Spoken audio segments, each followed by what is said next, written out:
Hi, have a good day. Welcome to my channel.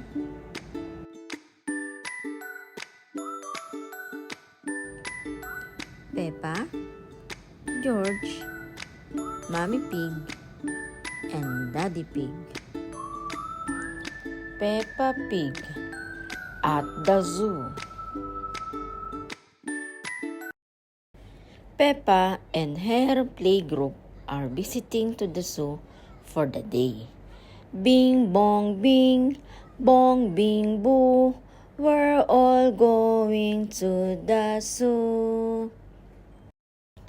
Children, are you ready to see all kinds of animals? Yes, Madam Gazelle. Today, we will be meeting wild animals. Oh! But don't worry, the wild animals will be safely behind fences. Roar! Ow! A lion escaped, scared Madam Gazelle. Hello, I'm Mr. Lion. Welcome to the zoo. It is Mr. Lion, the zookeeper. Hello, Mr. Lion, says the group. You pick a good time to visit, its feeding time, says Mr. Lion, the zookeeper. This way to the animals, says Mr. Zookeeper. Here are the tortoises. We keep this gate shut so they don't run away. They don't look like they could ever run. No, they're moving very slowly, says Peppa's friends. Yes, that's why they live to be so old, says Zookeeper. How long do they live? Asks Peppa's friends. Tortoises can live 100 years, says Mr. Zookeeper. Wow! Says the group. Now, feeding time. Who knows what tortoises like to eat? Tortoises like to eat vegetables, says Madam Gazelle. That's right. That's why we feed the lettuce. Mr. Lion is feeding the tortoises lettuce. But, of course, children, not all animals eat vegetables, says Madam Gazelle. That's right, Mrs. Wildebeest, says Mr. Zookeeper. My name is Madam Gazelle. Oh, sorry, Miss Wildebeest. For some reason, I always get those two mixed up. Mr. Zookeeper laughed. Mr. Lion, what animal will we see next? Asked Peppa's friends. I'll give you a clue. It lives in water. It is a whale or a shark? Oh, wait and see. Look carefully into the water, says Mr. Lion. I can't see anything. There's nothing in there. Wait, I think I see something. Ow! Crocodile! Scared Madam Gazelle. Hello, I'm Mrs. Crocodile. I'm the keeper in charge of penguins. Ah, penguins, says Peppa's group. Adorable, aren't they? And now it's their feeding time. Penguins eat fish, says Mrs. Crocodile.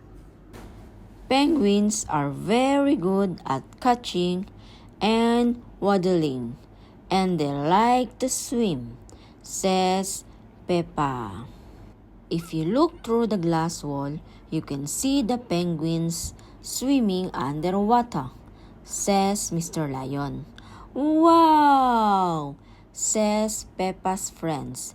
They're really good at swimming, says Peppa. Yes, that's why we have this fancy pool for them, says Mrs. Crocodile. Very interesting. Thank you, Mrs. Crocodile and Mr. Lion. says Madame Gazelle. It's our pleasure, Mrs. Wildebeest, says Mr. Lion. Gazelle, says Madame Gazelle. Of course, yes, Gazelle, says Mr. Lion. What animal are we meeting next? Says Peppa's friends. I can see it. It's very tall. It's a giraffe, says Peppa. Yes, that's my dad. He's a keeper at the zoo. Hello, I'm Mr. Giraffe. Hello, Mr. Giraffe, says Group. What sort of animals are you looking after? Asked Peppa. See if you can guess, says Mr. Giraffe while walking. Look up there. There's a net. It must be a flying wild animal. It must be hiding, watching us, waiting to pounce. Oh! Oh! Butterflies! Mr. Giraffe looks after the butterflies. Is it butterflies feeding time? Asked Peppa. Yes, and the butterflies get all the food they need from these flowers, explained Mr. Giraffe. It is amazing, says Peppa. They can live on just the food from flowers, explained Madame Gazelle. I wish I could get be just eating flowers, says Mr. Lion. Yes, Mrs. Crocodile says. All this talk of eating has made me quite hungry, says Madame Gazelle. Me too. Well, it's our feeding time now, says Mr. Lion. What's for lunch today, Mr. Lion?